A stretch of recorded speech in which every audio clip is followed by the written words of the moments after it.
It seems as though things are turning around for crypto, with Bitcoin about to break all-time highs and following suit with the stock market. And are the altcoins turning around? We're going to unpack a lot of news and charts today, so come and join me for the ride.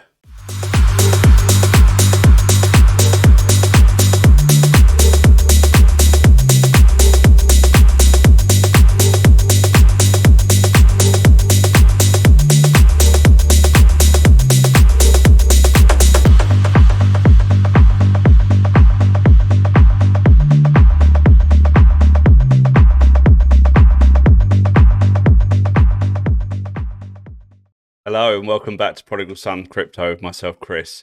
We've got a lot of charts to look at and a lot of news to look at today, so we're going to get straight into it, okay? Okay, so Bitcoin has hit around 110 today. It's moving up towards the all-time high. It does look like it's broken the downtrend. Can it keep this momentum up? We hope so. I do feel like it's in this decision zone right now where I'd like to see it start challenging the all-time high soon. If not, I would like to see it hold support around 105 to 104, that sort of zone. If it starts coming down to 98, that would be a bit of a worry and a bit of a concern for what might come over the coming months. Now, I wouldn't say it's cycle over, but it would start making you think what's going to come for the coming months. But I think we're more likely to start challenging the all-time high very, very soon. Okay, and if you zoom out and we look at the bigger picture for Bitcoin, right? Okay, so this was the 2021 high. Okay, we tested it. We didn't get through straight away back in March 2024. And then we rolled down. Okay, and then it was in the November after the elections, we broke out. We broke 100,000. We played around there for a while, and then we went all the way back down to 74, I think. And we retested that line perfectly and moved up. And if we go over to the news, okay, so today the House have voted on the big beautiful bill and they've passed it. So this is excellent news. Here we go. On this vote, the yeas are 218, the nays are 214. The motion is adopted.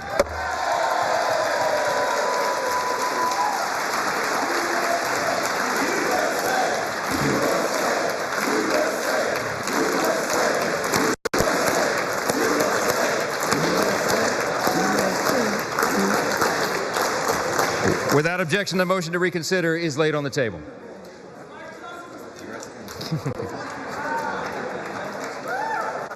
So that's very bullish for crypto, and for a number of reasons, which I'm going to break down for you now. Okay, so yeah, here it is. It's just only been announced, literally within the past hour or so. The U.S. House passes President Trump's one big beautiful bill. Okay. And this is breaking it down briefly, okay? So number one, 4 to 5 trillion in tax cuts over 10 years, 3.3 trillion increase in US deficit, incentives for business investment, links to the Genius Act. So breaking down some of the tax cuts, okay? This is great for investors, okay? People with money to spend in the markets. You've got the capital gains cut to 15%. And you've got corporate taxes to 20% or 15% for domestic manufacturing. This is going to inject a lot of liquidity. Everything in this bill stinks of money spending. Okay, so this is going to be good for our crypto bags. It's liquidity at the end of the day, and that's the most important thing. Okay, more on that. Okay, Senator Lummis introduces a bill to remove crypto tax for under $300. Okay, so before in the US, if you was taking out $300 of your crypto or to put it into your bank, you'd have to pay taxes on that. Now that's been removed. That's going to be removed, hopefully, with this bill. And that's great for the retail investors. That's going to bring more retail investors in if they know they're not going to be taxed on every single thing that they try and pull out of their crypto.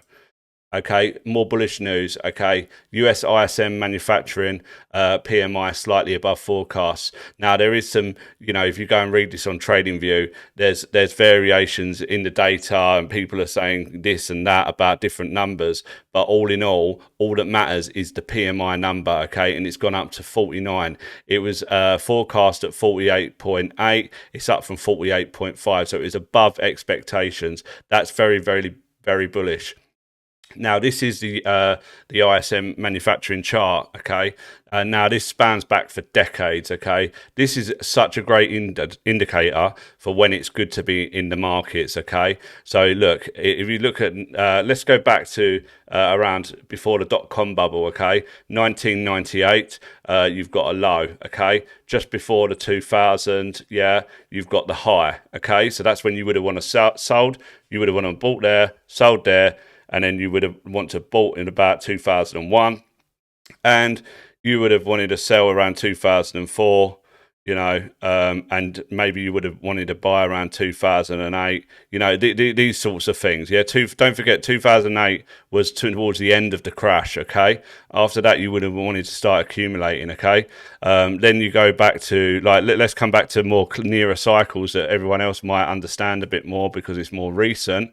Okay, let's look at 2017. Yeah, so in 2016 it was at the lows. 2018, which was at the end of the 2017 run, okay, it was at the highs. Okay, this is a great indicator.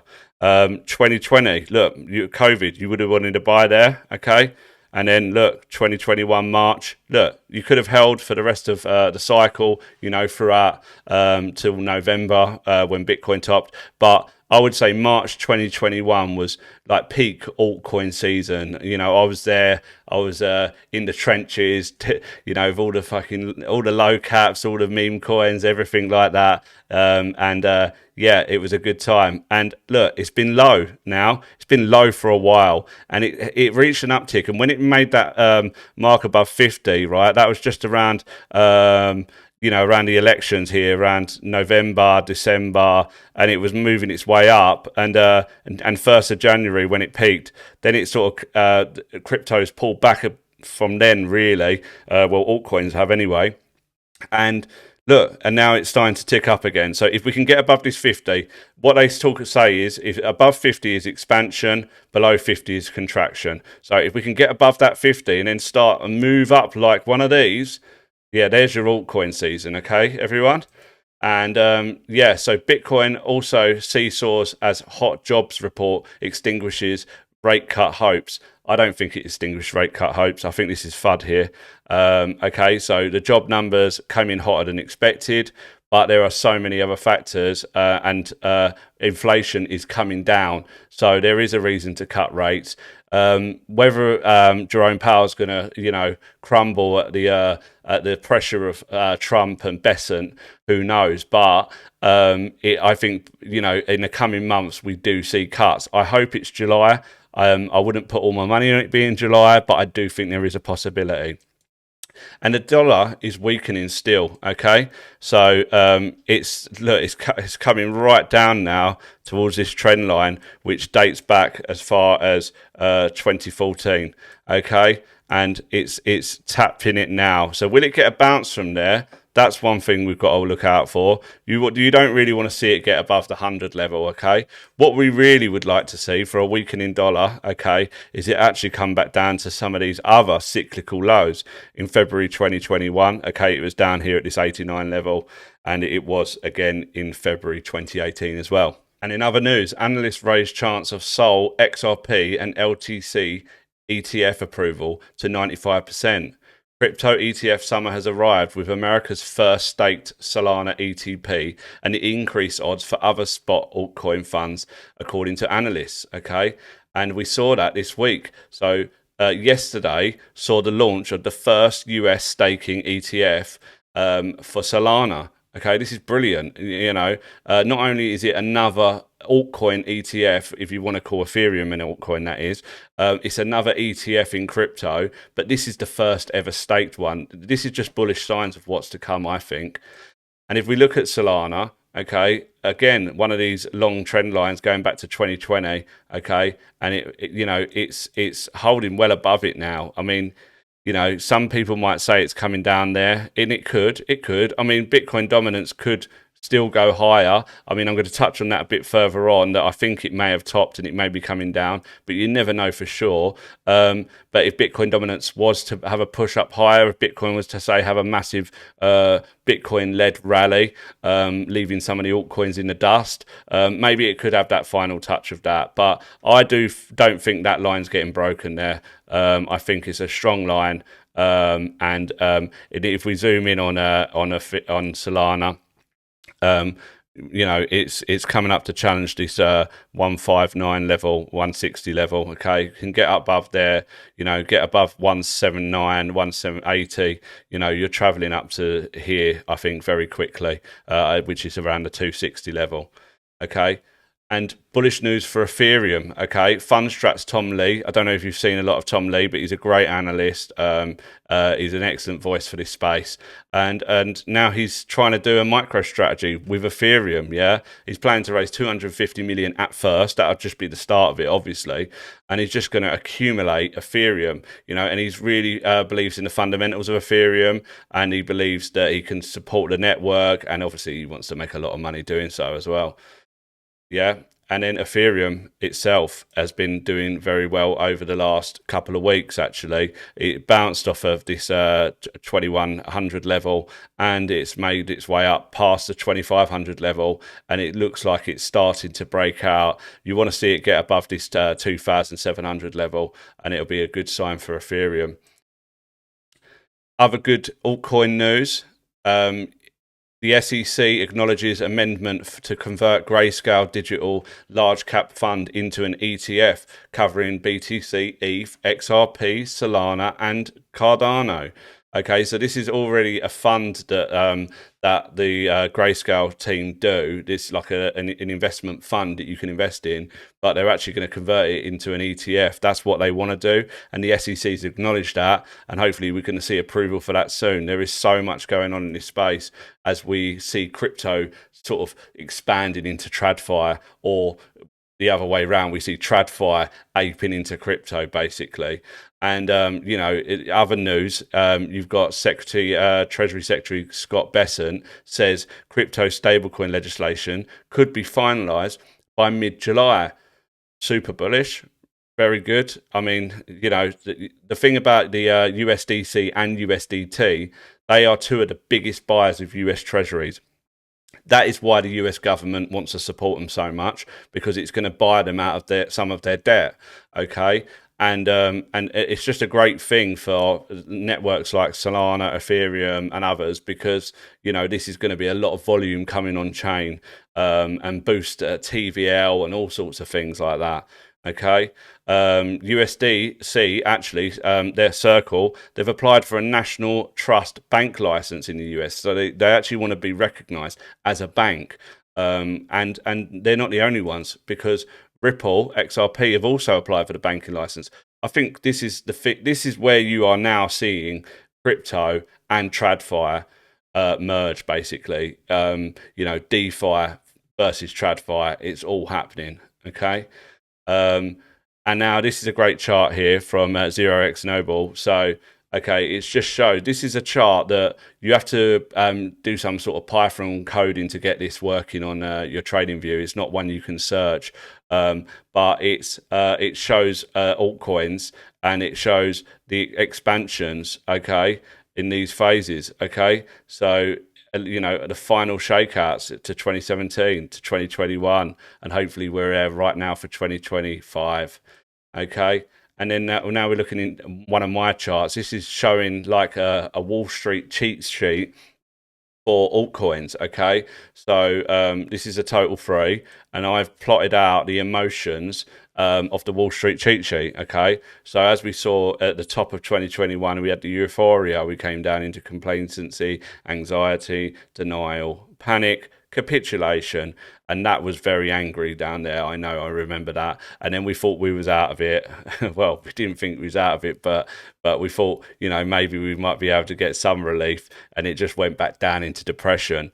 Then we had a disbelief, you know, is it really back this time? Yes. And we had hope. Oh, yes. And then we had optimism, and then we are waiting to get into the belief, thrill, and euphoria stage. And you know it's not belief yet, because still people are very much doubting whether altcoins are coming back. So we are definitely in this optimism stage, and then we'll get those 3 stages, and they happen very quick. They will happen quicker than Bitcoin. Bitcoin's already in the belief stage because it's broken its all-time high. So I believe belief is always coming after all-time highs. Yeah, because then you believe in it, okay? Well, you should believe in it before, actually, if you're a good investor. But, you know, I'd say the masses don't believe until the all-time high comes. Then they get excited, then they get thrilled, then they get euphoria. Okay, moving on. Okay, so this is the Russell 2000. Okay, this is like your altcoins or your total 3 or your total 2 of the stock market. Okay, there's no Mag 7 in here. This is 2000 of lower cap stocks. Okay, as we see, these blue lines are US elections. Yeah, we usually see significant runs after US elections, and we haven't had that significant run. Yeah, it's pretty much tanked off since the elections, and now it's bounced back with a strong recovery, and with this looking like it's lagging behind the stock market, the S&P 500 and the Nasdaq. Okay, so this could be breaking all-time high and then following it anytime soon. Okay, and there's something I want to show you, actually. So if we zoom in on this, okay, and if I grab an overlay of the others chart, okay, now what do you see? Okay, look at that. It looks almost like it's been behaving the same as altcoins. Okay, you know, rally up, big dip, rally up, you know, and some of these chart movements are almost the same. There might be some sort of lag there, but yeah. So if the Russell 2000 is already moving up, and we are only just starting to see others starting to slightly recover. Okay, so that could be a signal for what's coming in the future. Okay, and then we've got others chart here. Okay, and as we can see, we're in this big channel, diagonal channel. Yeah, WD Gann love diagonals. Okay, at these angles, and you know, this has been good support, and it's bouncing off of it once again. It's been down there. You know, it's not perfect to mark off, but it's there or thereabouts. And yeah, it's still an uptrend. You know, it's higher lows. Okay, higher lows all the time. So it still looks strong. It still looks like this is just a range here. You know, so I'm still bullish on that. Okay, and then I'd like to bring your attention to this one. Okay, so this is the inverted others BTC chart. So I flipped it on its side. Okay, so I've inverted it, so it's the opposite way round. Yeah, because this is the low of others. Okay, on versus BTC. So I flipped it round, and then I've overlaid the Bitcoin dominance. Okay, what do you see? It just looks the same, doesn't it? Just looks the same. So where we might be hoping for Bitcoin dominance to be topping, we are also hoping for others BTC to be bottoming. We see exactly the same thing here on ETH BTC. So this it's almost like these patterns are almost the same. Okay, they're almost done exactly the same. Okay, and now if I take off the overlay, okay, take that off for a second, and then if I take off the inversion, okay, and let's zoom it in.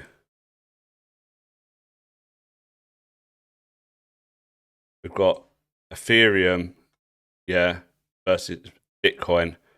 And let's break it down onto the daily, actually. We can see what's been going on over the last couple of days. Yeah, we've had a nice bounce. We've actually had a break. We broke the trend. Yeah, we obviously broke trend there.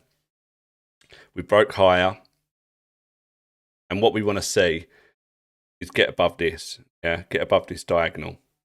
And then hopefully we can start challenging to break out of this pattern completely. And this is an interesting chart here from CryptoCon.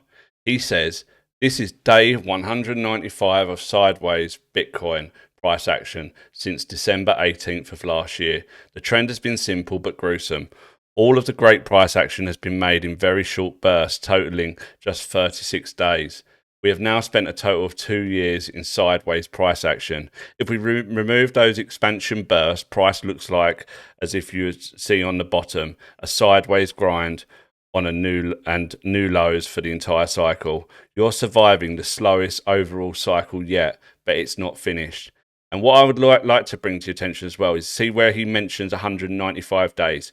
Well, actually, if you measure in different places, okay, it's like an average of 210 days. 210 divided by 30 is 7 months, okay? WD Gann always talked about 7-month corrections, 7 days, 7 weeks, 7 years as time periods in the markets, okay? Very important, and 7 is a big number in numerology, so remember that one. And as you can see, you've got 190 days. If you measure it differently, it'll be 210. It could be around 210 here as an average, okay? And again, it's happening again, you know, and it looks very good to me.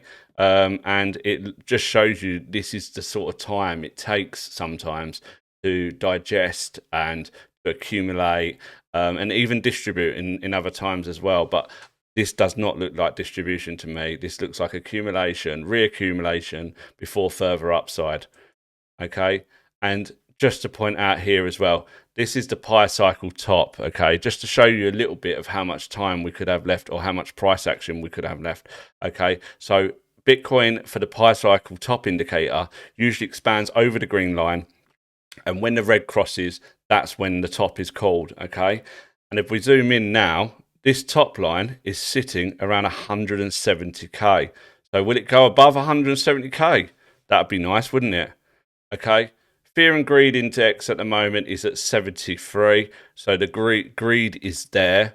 But then some people are starting to look at this and going, you know, maybe I should be taking profits. We're in greed. We're in greed. We could be, if you have been sitting in holding your bags, right, since you know, for the last year, 2 years, 3 years, 4 years, 5 years, whatever it is, then, you know, trying to think whether you're going to try and time the market by saying, I'm going to sell some here and I'm going to buy some back lower at this stage of the market. This could be the point where things are literally about to go parabolic.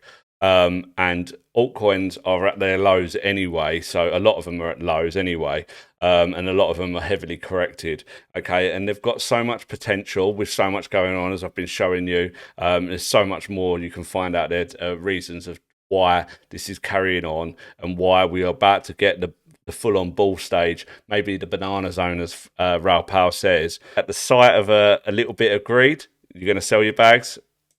Well, the altcoin index, the crypto fear and greed index on coin market cap actually gives a lower reading. And some people say this is more accurate for altcoins and crypto in general.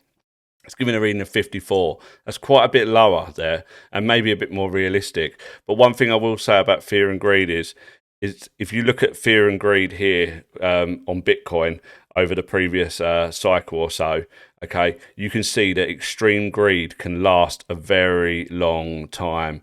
You know, it's like it could be an extreme greed here back in November 2020, okay, but then it carried on all the way over into March, okay. What about if you'd sold your extreme greed there? Would that have been a smart move? Or would it have been a smart move that if you was in lower just to skim some profits so you're happy and then just carry on taking profits on all the way up, because you don't know how long that's going on for? We've had extreme greed a couple of times here, okay? And I think that might be what could make people think, you know what, the last couple of times we've seen extreme greed, you know, it's going to go back down into fear again, then I'll buy back again. There's nothing to say we're going to keep having these levels like this. We are running, if you was going by cycle timing, okay, if you was going by the fact that, you know, usually the cycle might end in November or Q4 of the post halving year or the election year, then we're running short of time, okay? I know some people are talking about this cycle going on into Q1, Q2 of 2026, but I've always had 2026 marked as a bear year, okay, a bear market year. So am I ruling it out that it goes to Q1, Q2 of 2026? No, I'm not, but I would say more likely that we're going to see some big moves by the end of the year. And I would recommend taking profits by the end of the year. If you want to hold some of your long-term bags through that. I mean, some of you might not mind holding through another bear market. Me personally, I'll be taking a lot of profits at that time, and I will still leave a bit in, and I'll just measure it. You know, this is what all these charts and indicators are for. Okay, they're to get a picture of what's going on in the markets, and then you've got, you know, news, economics, fundamentals, technicals, all of these things which I cover in every show. I've got a lot of shorts on YouTube at the moment that you might want to go and check out as well, with nice little nuggets of information. So I hope you enjoyed today's show, and I look forward to seeing you on the next one. I'm Chris. This is Prodigal Son Crypto. Don't forget to like, subscribe, okay, and drop me a comment below if you want to ask me any questions. I'll get back to you. It's also in the link. You'll see a link to my Telegram channel, which I'd like to build up and hopefully have some conversations with all of you. Thank you very much. See you on the next one.